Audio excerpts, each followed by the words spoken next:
Hello बच्चों, कैसे हो सभी। तो इस वीडियो में हम लोग देखेंगे ढाल या प्रवणता। जो निर्देशांक ज्यामिति का हमारा जो तीसरा प्रश्न वाली है वो क्या है, ढाल या प्रवणता से संबंधित है। ठीक है, तो चलिए देखते हैं ढाल या प्रवणता होती क्या है। ठीक है, तो मैं एक फिर से एक ग्राफ बनाता हूँ। ये हमारा क्या है, ग्राफ है। अब इसमें मान लो कि कोई दो बिंदु ए और बी हैं। मान लो कि ये क्या है, ए है, ये हमारा क्या है, ए है, और ये क्या है, बी है। तो ए से जो बी है वो थोड़ा सा झुका हुआ है, किसके सापेक्ष है। अगर एक्स अक्ष से हम लोग तुलना करें इससे, तो इससे क्या है, कुछ अंश ये क्या है, झुका हुआ है। कुछ अंश क्या है, वो झुका हुआ है। मान लो कि ये कितना झुका हुआ है, थीटा अंश झुका हुआ है। तो कोई भी जो बिंदु है, निर्देशांक ज्यामिति का जो बिंदु है, उसकी जो ढाल या प्रवणता हमको ये बताती है कि ये जो रेखा है वो कितनी तेजी से चलेगी या आगे जाएगी, ऊपर जाएगी, कितनी तेज़ी से। तो जितना ये क्या रहेगा, ढाल ज़्यादा रहेगा उतनी तेज़ी से जाएगी, ये हम लोग कह सकते हैं। ठीक है, इसमें अगर किसी चीज़ को रखेंगे तो कितनी तेज़ी से जाएगी। अगर हम लोग इसमें अगर कोई चीज़ को रख दिए तो ये फिसलेगी, तो कितनी तेज़ी से फिसलेगी। तो थीटा का मान जितना ज़्यादा होगा उतनी जल्दी तेज़ी से ये फिसलेगी। ठीक है, तो किसी भी जो निर्देशांक ज्यामिति में जो रेखा है उसकी ढाल या प्रवणता हमको ये बताती है कि वो कितनी तेज़ी से क्या होगी, ऊपर बढ़ेगी, या उसका ढाल कितना ज़्यादा है, ये कह सकते हैं हम लोग। तो किससे हमको समझ आएगा, ये थीटा से समझ आएगा कि थीटा का मान कितना है, क्या है। तो इसके लिए दो फार्मूले हैं, उसको आप लोग लिख लीजिए, बस वही फार्मूला में प्रश्न बनना है। तो ढाल या इसी को क्या कहा जाता है, प्रवणता भी कहा जाता है। तो प्रश्न में प्रवणता पूछा गया ढाल, तो आप लोग यही सूत्र लगाना। तो क्या है इसका, y2 माइनस y1। दो बिंदुओं के बीच का जो ढाल है वो कैसा रहेगा, उनका जो y2 माइनस y1 है और x2 माइनस x1 है। ये हमारा पहला सूत्र हो गया। दूसरा सूत्र इसी चीज का और है एक, वो क्या है, टेन थीटा। तो प्रवणता बराबर क्या हो जाएगा, टेन थीटा। और यही प्रवणता हम लोग क्या लिखे हैं, y2 माइनस y1 अपान x2 माइनस x1। ये हमारा क्या हो गया, दूसरा सूत्र हो गया। ये हमारा क्या है, ढाल या प्रवणता का सूत्र है। ये दोनों सूत्र आप लोग याद रखेंगे। ठीक है, इन्हीं दोनों सूत्रों का उपयोग करके हमारा जो प्रश्नावली वो बनने वाला है। तो चलिए सीधा प्रश्नावली में चलते हैं। चलिए प्रश्नावली जाने से पहले से कुछ विशेष स्थितियाँ, कुछ चीज़ें और देख लेते हैं। तो अभी मैंने बात किया था ढाल या प्रवणता की। तो ढाल या प्रवणता जब झुका हुआ रहेगा या क्षैतिज के साथ कोई कोण बनाते हुए रहेगा, तब ढाल या प्रवणता की बात आएगी। लेकिन क्या हो अगर दोनों बिंदु जो क्या है, एक क्षैतिज रेखा में स्थित हो, एक ही रेखा में अगर सीध में स्थित हो, तो कैसा हो, क्या होगा। तो आप लोग देख सकते हैं इसमें क्षैतिज रेखा मतलब कि अगर जाएं हम लोग, तो ये जो है, ये वाला जो वाई वाला जो अक्ष है वो क्या है, सेम बिंदु दर्शा रहा है। मतलब इसमें y1 y2 कुछ नहीं है ऐसा। y1 का मान भी क्या है, यही जो है वही रहेगा, और y2 का मान भी क्या रहेगा, जो है वो वही रहेगा। भले x1 और x2 का मान अलग अलग है, लेकिन y1 और y2 का मान क्या है, सेम है। तो अगर तो इसकी प्रवणता क्या हो जाएगी, y2 माइनस y1 अपन x2 माइनस x1 होता है।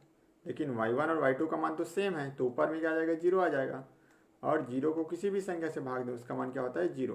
तो जब रेखाएं क्या हो, क्षैतिज हो, तो उसकी जो प्रवणता क्या हो जाती है, ढाल क्या हो जाएगी, जीरो हो जाएगी। वो ढाल ही नहीं रहेगा, वो तो सीधा है ना, तो उसमें ढाल की क्या बात है।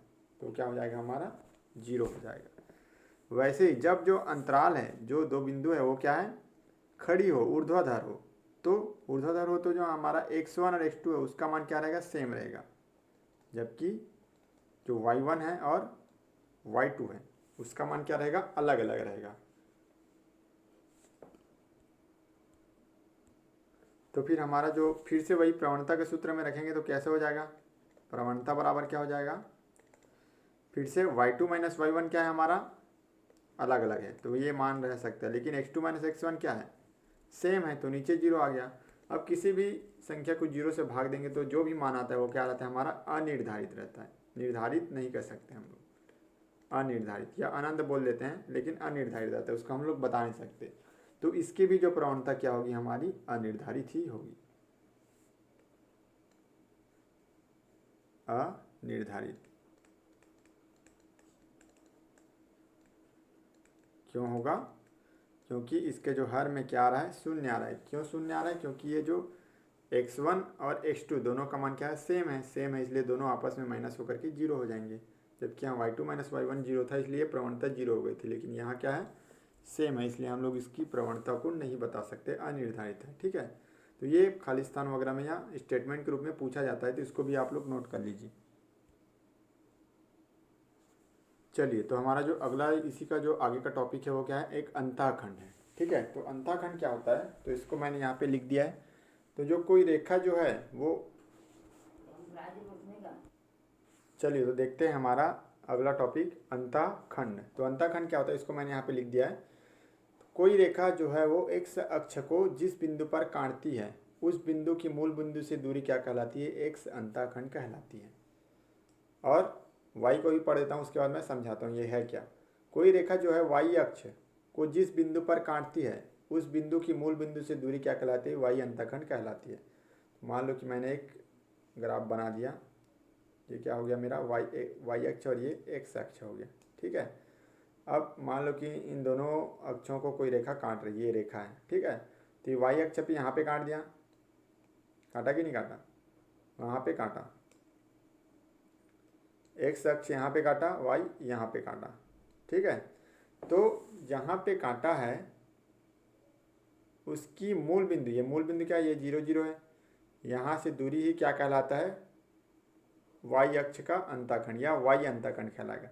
वाई मतलब जिस बिंदु पर ये रेखा वाई अक्ष को काट रही है उसकी मूल बिंदु से दूरी कहलाएगी ना। मूल बिंदु से दूरी क्या है, यहाँ से यहाँ के बीच की दूरी है, तो यहाँ से यहाँ के बीच की दूरी क्या कहलाएगा, वाई अंतःखंड।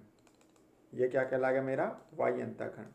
सिमिलरली ये जो मूल बिंदु से एक्स अक्ष में जहाँ पे रेखा वाई एक्स अक्ष को काट रहा है, ठीक है, तो जिस बिंदु पर काट रहा है उसकी मूल बिंदु से दूरी क्या कहलाएगा, एक्स अंतःखंड, ये कहलाएगा एक्स अंतःखंड। ठीक है, तो ये दोनों चीज़ आप लोग को समझ आ गया होगा। और एक चीज़ और बच गया, उसके बाद सीधा प्रश्नावली शुरू करते हैं, रेखा का समीकरण।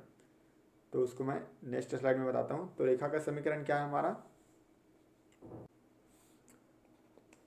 रेखा का समीकरण तो क्या होता है, y is equal to m x plus c, ये होता है हमारा रेखा का समीकरण। अब इसमें क्या क्या चीज़ क्या है, तो y और x तो क्या है, बिंदुएं हैं, y अक्ष का और x अक्ष का। और m क्या है, ढाल या प्रवणता बोल सकते हैं। और जो हमारा c है वो क्या है, अंतःखंड है। c क्या है हमारा, अंतःखंड। तो c लिख देंगे हमारा अंतःखंड। ठीक है, तो ये दो चीज़ को आप लोग को क्या करना है, ध्यान में रखना है।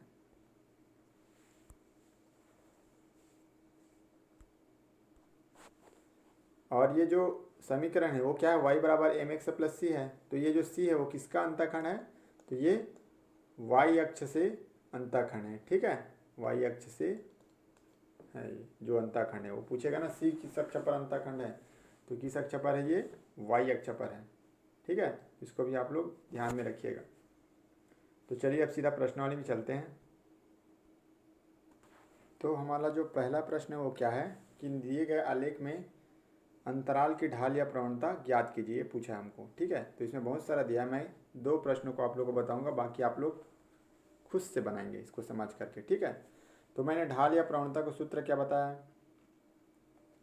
तो ढाल बराबर क्या होता है या प्रवणता बराबर क्या होता है, तो ढाल बराबर होता है y2 माइनस y1 अपान x2 माइनस x1, ये होता है। अब हमको मान लो कि ये वाला जो लाइन है उसमें देखना है, तो उसमें हमारा जो मान लो कि ये क्या है, a है, a को हम लोग x1 y1 मान लेते हैं इसके बिंदुओं को, और ये जो b है उसके जो बिंदु उसको x2 y2 मान लेते हैं। तो अगर यहाँ रख देंगे मान, तो क्या हो जाएगा हमारा y2 कितना है हमारा, b का जो बिंदु का y है वो क्या है हमारा y2 हो जाएगा। या यहाँ पहले लिख लीजिए a के लिए, या बिंदु ए के लिए क्या हो जाएगा, x1 क्या है 1 है और y1 क्या है 5 है। वैसे ही बी के लिए क्या है, x2 क्या है 3 है और y2 क्या है 7 है। तो हमारा जो ढाल क्या हो जाएगा, y2 माइनस y1, तो y2 क्या है 7 माइनस 5, तो 7 माइनस 5 हो जाएगा बटे x2 क्या है हमारा 3 है माइनस x1 क्या है 1 है, तो 7 में 5 गया 2 बटे 3 में 1 गया, ये भी 2 आएगा, तो ये कट गया, बराबर क्या आ गया हमारा 1 आ गया। तो इस तरह से हमारा क्या बनेगा, ढाल कितना आ गया हमारा 1, या बोल सकते हैं ए बी की प्रवणता वो बोल सकते हैं, क्योंकि ढाल को ही प्रवणता बोलते हैं। तो ए बी की प्रवणता बराबर कितना आ जाएगा 1 आ जाएगा। ऐसे ही बनेगा। ऐसी मैं एक लाइन को और बता देता हूँ, फिर बाकी आप लोग अपने से बनाएंगे, ठीक है। तो इसको मैं यहीं पे छोटे कर देता हूँ, क्या इसको थोड़ा छोटे करके यहाँ पे बाजू में शिफ्ट कर देते हैं, ठीक है। और यहीं पे मैं बता देता हूँ इसको क्या हो जाएगा मेरा। तो वैसे ही क्या है हमारा ई एफ है, क्या ये ई एफ है, ठीक है। तो ई एफ की प्रवणता, तो बिंदु ई के लिए पहले लिख लेते हैं, बिंदु ई के लिए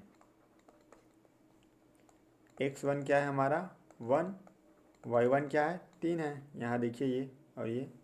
वैसे ही x2 क्या है हमारा 2 और y2 कितना है 1 है, ये ना।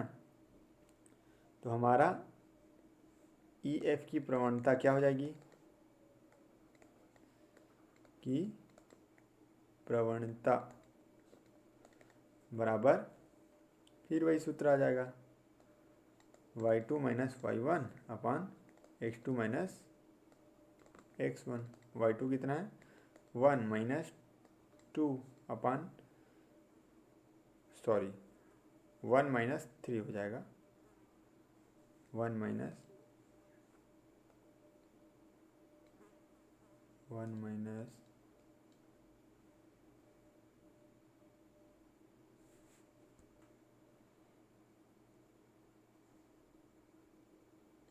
इसको पहले मिटा देते हैं।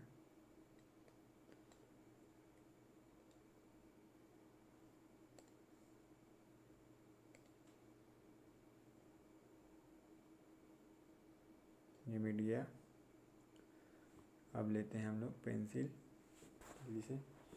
तो क्या आ जाएगा हमारा, देखिए ये जो है हमारा y2 कितना है 1 है और y3 कितना है 3 है, तो 1 माइनस क्या हो जाएगा 3 हो जाएगा अपान x2 कितना है 2 है और x1 क्या है 1 है। कितना आ जाएगा, 1 में 3 घटाएंगे तो कितना आएगा, तो 1 में 3 घटाएंगे तो -2 और 2 में 1 घटाएंगे तो 1, तो कितना आ गया हमारा बराबर -2। तो यहाँ मैं उत्तर ऊपर में लिख देता हूँ, ई एफ की प्रवणता बराबर -2 होगी, ठीक है। तो इस तरह से बाकी प्रश्न भी आपका बनेगा, ठीक है। इसको नोट कर लीजिए और देखते हैं अगला प्रश्न। तो क्या पूछा है हमको प्रश्न कि एक अक्ष के समांतर रेखा की प्रवणता क्या होगी। तो मैंने अभी भी थोड़ा देर पहले बताया था विशेष स्थिति वाले में। तो ये मान लो कि ये एक हमारा ग्राफ है, तो इसमें कोई रेखा क्या है एक अक्ष के समांतर ये वाला रेखा है, तो इसकी प्रवणता क्या होगी ये पूछा है हमको। तो हम जानते हैं प्रवणता बराबर y2 माइनस y1 अपान x2 माइनस x1 होता है। अब एक अक्ष में क्या होगा y बराबर, मतलब कि ये देखो y1 और y2 दोनों का मान क्या रहेगा सेम रहेगा, तो यहाँ y2 माइनस y2 हो जाएगा, लेकिन x2 माइनस x1 तो अपना दिया नहीं, तो ऊपर वाला क्या हो जाएगा 0 हो जाएगा, और 0 को किसी भी संख्या से भाग दे तो 0 ही होता है। तो एक अक्ष के समांतर रेखा की प्रवणता क्या होगी 0 होगी। तो यहाँ लिख सकते हो एक अक्ष के समांतर रेखा की प्रवणता 0 होगी, ठीक है। ये कैसे हो गया, तो इसको नोट कर लीजिए, ठीक है। तो हमारा जो अगला प्रश्न क्या बोला है, वो बोला कि एक रेखा जो है वो बिंदु 7-10 से गुजरती है जिसकी ढाल क्या है, 5/6 है। तो पहला दो प्रश्न पूछा इसमें। तो पहला प्रश्न क्या है, इस रेखा पर उस बिंदु के x निर्देशांक ज्ञात कीजिए जिसका y निर्देशांक कितना है, 15 है। मतलब कि ऐसा एक ग्राफ है और ये जो बिंदु 7 जो रेखा है वो किससे गुजरता है, 7-10 से गुजरता है। मतलब कि ऐसा यहाँ पे कोई बिंदु होगा 7-10, वहाँ से होकर क्या करता है, वो गुजरता है, ऐसा कुछ गुजरता है।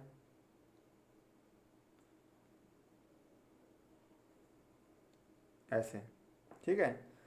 तो इस रेखा पर उस बिंदु के x निर्देशांक ज्ञात कीजिए जिसका y निर्देशांक 15 है। तो जब y बराबर 15 है तो x बराबर क्या होगा, ये पूछा है हमको। इस रेखा में कहीं ना कहीं बिंदु होगा जहाँ पे y बराबर क्या है हमारा, 15 रहेगा। जैसे ऊपर बढ़ाते जाएंगे तो यहाँ पे कहीं पे y बराबर 15 रहेगा। तो जहाँ पे y बराबर 15 रहेगा तो वहाँ पर x बराबर क्या रहेगा, उसको हमको पूछा है, ठीक है। तो चलिए उसको देखते हैं। पहले इसको मैं मिटा देता हूँ, ये समझाने के लिए था।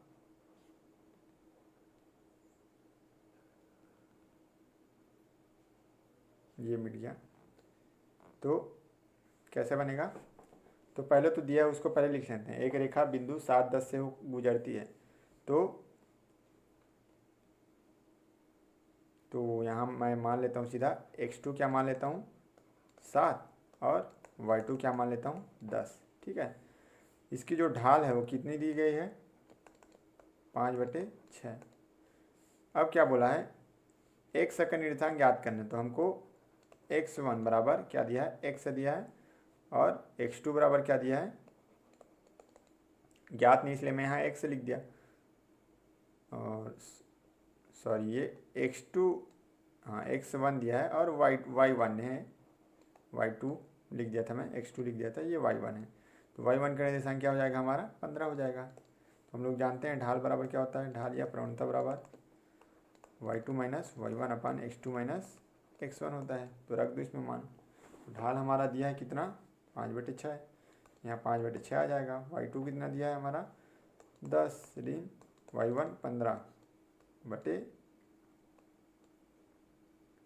x2 कितना दिया है, 7, और x1 कितना दिया है पता नहीं है, x दिया है, वो उसी का मान हमको क्या करना है, ज्ञात करना है, ठीक है। तो इधर लिख देता हूँ। तो 5/6 बराबर क्या हो जाएगा, 10 में 15 घटाइए -5 आएगा, और यहाँ 7 माइनस x आ जाएगा। तो ये गुना कीजिए, 5 का गुना किससे हो जाएगा, 7 माइनस x से हो जाएगा, बराबर 6 का गुना -5 है, तो 6 गुणित -5 कोष्टक में लिख दो इसको। तो 5 7 35 -5 एकम 5x बराबर 6 का गुना -6 पंचे 30, तो -30 हो जाएगा। -30 इधर आएगा तो 35 + 30 हो जाएगा बराबर 5x। तो 35 में 30 जोड़ो, 30 30 60 5 65 होता है बराबर 5x, या x बराबर क्या हो जाएगा, 65/5। 5 गुना है ना x से, तो इधर भाग हो जाएगा। तो 5 एकम 5, 5 एकम 5 और 5 दिया 15। तो x बराबर क्या आ जाएगा हमारा, 13। तो x बिंदु के निर्देशांक क्या हो जाएंगे, 13 हो जाएंगे, ठीक है। तो इस तरह से ये प्रश्न बनेगा, इसको नोट कर लीजिए। तो इसी का दूसरा प्रश्न पूछा है, y निर्देशांक -3 पर x का मान क्या होगा, ये हमको पूछा है, ठीक है। तो पिछले में क्या था, y का मान 15 था, y1 का मान क्या रख दिए थे हम लोग, 15 रख दिए थे, ठीक है। इसमें क्या रखना है, y के जगह में y1 का मान क्या रख देना है, -3 रख देना है। बस x की जगह में x ही रहेगा, y1 की जगह में -3 रख देना है, और सेम वही चीज़ जो किया हूँ वही चीज़ करना है, ठीक है। तो इसको मैं नहीं करा रहा हूँ, इसको आप लोग बनाएंगे, ठीक है। तो अगला प्रश्न फिर देखते हैं। अगला प्रश्न हमारा क्या बोल रहा है, जो है ये रेखा जो है वो बिंदु 3 7 व 6 8 से होकर के गुजरती है जाती है। तो उस रेखा की प्रवणता ज्ञात कीजिए। यहाँ सीधा सीधा दे दिया है, तो यहाँ दे दिया है, उसको पहले लिख लेते हैं। तो x1 बराबर क्या है, 3, y1 क्या है, 7। सिमिलरली x2 कितना दिया है, 6, y2 कितना दिया है, 8 दिया है। तो प्रवणता, ढाल या प्रवणता क्या होता है, प्रवणता का सूत्र y2 माइनस y1 अपान x2 माइनस x1 होता है। y2 का मान रख दो यहाँ 8, y1 का मान 7/x2 का मान रख दो 6, x1 का मान रख दो 3, तो क्या हो जाएगा 8 में 7 1 और 6 में 3 3, क्या आ जाएगा प्रवणता 1/3 आ जाएगा। ये तो एकदम सिंपल है, सिंपल प्रश्न, सबसे सिंपल। तो प्रश्न क्रमांक 5 अगला प्रश्न देखते हैं। क्या बोला है, सरल रेखा जो है 5x + 6y = 7, ठीक है। इसको रैखिक समीकरण बोलते हैं, रेखा का समीकरण है। तो ये सरल रेखा है, तो इसको किसके रूप में बदलना है हमको, y = mx + c के रूप में लिखना है। इसको चेंज करना है पक्षांतर वगैरह करके, तथा रेखा की ढाल तथा y अक्ष से अंतःखंड ज्ञात कीजिए, ठीक है। तो इसी सूत्र में देखिए, जो y = mx + c है, तो इस रूप में अगर चेंज हो गया तो m के जगह में जो भी रहेगा वो क्या रहेगा, इसका प्रवणता रहेगा, ठीक है। ढाल या प्रवणता ज्ञात कीजिए बोला ना, तो m का मान क्या रहेगा, इसका ढाल रहेगा, और जो c का मान आएगा वही इसका क्या रहेगा, अंतःखंड रहेगा। तो सबसे पहले इसको y = mx + c के रूप में चेंज करते हैं, मतलब कि y को एक तरफ रखेंगे और बाकी चीज़ों को एक तरफ रखेंगे। चलिए लिखते हैं। तो क्या है दिया हमारा जो है 5x + 6y = 7 हो जाएगा। y को एक तरफ रखना है तो बाकी को इधर ला लेते हैं, इधर क्या आ जाएगा -5x + 7, ऐसा हो जाएगा। या पूरे समीकरण को हम लोग क्या कर देते हैं, 6 से भाग दे देते हैं, 6 से भाग देने पर, तो 6 से भाग देंगे तो क्या हो जाएगा, ये 6y/6 हो जाएगा बराबर -5/6 x हो जाएगा धन 7/6 हो जाएगा, सॉरी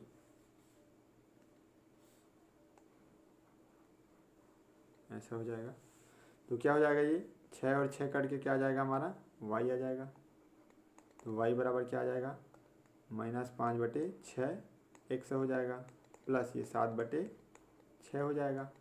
अब ये देखिए कुछ कुछ ये किस रूप में बदल गया हमारा, या इसी को मैं ऐसे करके लिखूँ तो -5/6 x + 7/6। अब ये आ गया हमारा y = mx + c के रूप में आ गया।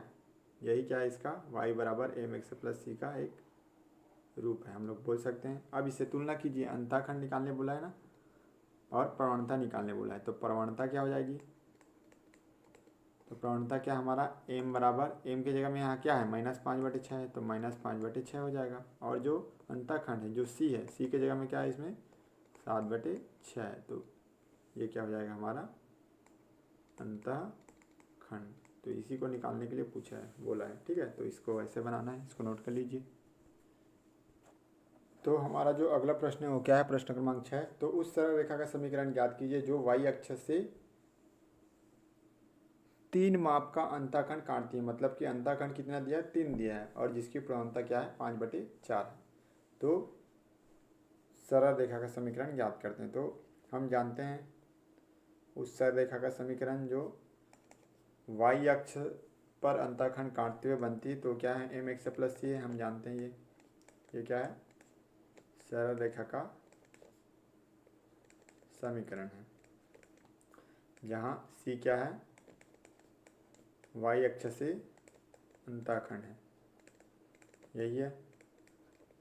यहाँ जो जो चीज़ दिया है, जिसका जिसका मान उसको रख दीजिए। तो m बराबर क्या दिया है हमारा 5/4, और c बराबर कितना दिया है 3 दिया है, क्या 3 माप का बोला है ना, तो इसके यहाँ का रख देंगे हम लोग बराबर 3 रख देंगे। तो इसी समीकरण में रख दीजिए y = 5/4 x + 3। तो इसको आप लोग लघुत्तम लेना चाहें तो लघुत्तम भी ले सकते हैं, तो लघुत्तम ले लीजिए। क्या हो जाएगा, ये हमारा ऐसा है, ये हो जाएगा y बराबर, यहाँ 4 आ जाएगा, इनका लघुत्तम, तो 1 चौक 4, 4 एकम 4, तो यहाँ 5x आ जाएगा प्लस 4 तिया 12, और ये 4 इधर पक्षांतर हो क्या बन जाएगा, इधर 4y हो जाएगा। तो 4y बराबर 5x धन 12, या इसको मैं अभी बाद में लिखता हूँ, आप लोग कन्फ्यूज हो गए। 5x धन 12/4 ऐसा होगा।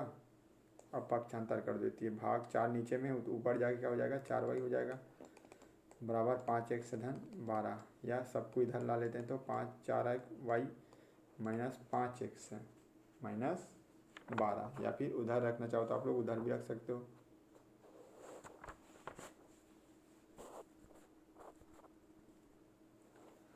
-12 बराबर 0, या x से पहले रहता है y बाद में रहता है, तो सभी से माइनस कॉमन निकाल लीजिए। ऐसा लिख सकते हैं -5x प्लस 4y -12 बराबर 0। अगर सभी को माइनस से गुना कर दें तो माइनस से पूरे समीकरण को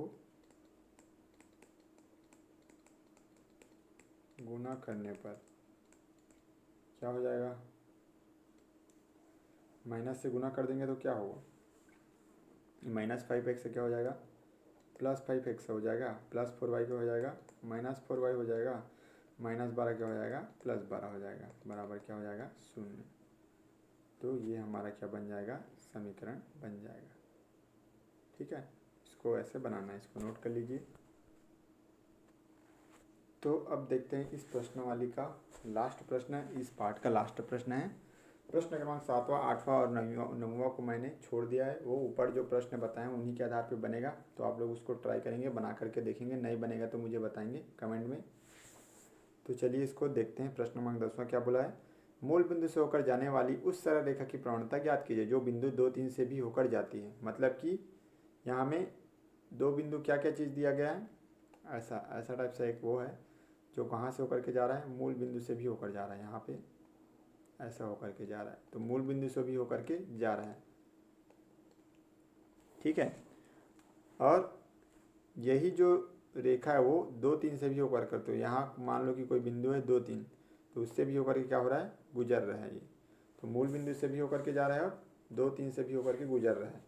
तो इसकी जो प्रवणता क्या है वो हमको बताना है। ठीक है, तो मैं इसको पहले मिटा देता हूँ।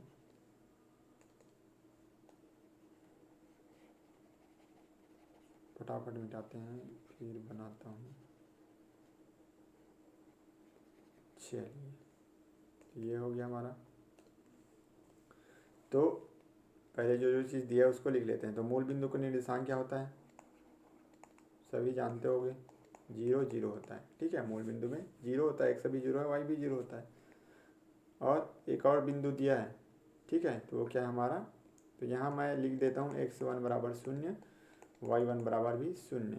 वैसे ही एक और बिंदु है, उसमें क्या दिया है, उसको मान लेते हैं x2 बराबर 2 और y2 बराबर 3 मान लेते हैं। या यहाँ मैं लिख देता हूँ इसको कैसे, अन्य बिंदु के, ये आपका असाइनमेंट का क्वेश्चन है ना, तो इसको ध्यान से देखेंगे। जो 2, 3 है वो, ये 2, 3 है। ठीक है, तो ये क्या हो गया, x2 2 हो गया, y2 भी 3 हो गया। तो इसकी जो प्रवणता है वो क्या हो जाएगी, प्रवणता बराबर वही सूत्र फिर से लगेगा, y2 माइनस y1 अपान x2 माइनस x1। तो y2 कितना है, 3, ये 3 है ना, माइनस ये तो 0 है मूल बिंदु, y2 कितना है 2, ये भी कितना है 0 है, तो क्या हो जाएगा हमारा 3/2। तो मूल बिंदु से होकर, यहाँ उत्तर में आप लोग पूरा लिखेंगे। ठीक है, क्या लिखोगे उत्तर, दिए गए